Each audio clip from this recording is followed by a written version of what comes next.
Done is done. Maybe you have lost your virginity. Maybe you have wrong relationships, wrong affairs. కానీ ఈరోజు మీకు చెప్తున్నాడు, మనుషులను వెతకచ్చు. ఇంత చెప్పా పాడే కదా, ప్రియతమా బంధమ్మా, ఆయన వెతుకు, ఆయన కలిగి ఉన్నాడు. The day you feel him inside, ఇంకా లోకల్లో ఏది వెతకండి. చెప్తా వచ్చాడు కదా, దేవుడు ఎప్పటివరకు ఒకటి కొడతాడంట.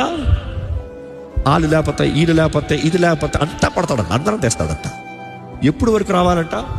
నువ్వు చాలు, నీ కొరకు నేను ఉంటా, ఎవడున్నా లేకపోయినా. అప్పుడు నీకు జీవితం స్టార్ట్ చేస్తాడంట.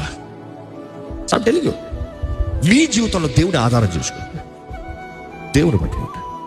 మీ పొరపాట్లు ఏమైనా సరే, ఇదిగో ఈ రోజు ఇక్కడతో, if you can really change everything, leave everything, the past leave. ఇదిగో నా మార్గాన్ని మార్చుకుంటున్నాను. I repent, I change my way. నా రూట్ మార్చుకుంటున్నాను, దేవుని మార్గంలోకి వెళ్తా. నా మనసును మార్చుకుంటున్నా, ఇంకా ఈ కాంటాక్ట్స్ వద్దు. కొన్నిసార్లు కొన్ని కఠినమైన నిర్ణయాలు చేయాలి. ఫస్ట్ కఠినమైన నిర్ణయం, చాలా కష్టమైంది అంటే నీ ఫోన్ నెంబర్ మార్చాను. అవసరమైతే ఆ ఫోన్ తీసి పడేయాలి. కొన్నిసార్లు కష్టమైంది అంటే ఆ ప్రపంచంలో కట్ చేయాలి. ప్రపంచాన్ని కట్ చేస్తామంటే ఏంటి? సోషల్ మీడియాని కట్ చేయాలి. చాలా మందికి అది లేకపోతే బ్రతకలేరంట, చెయ్యి కాలం అవుతుంట.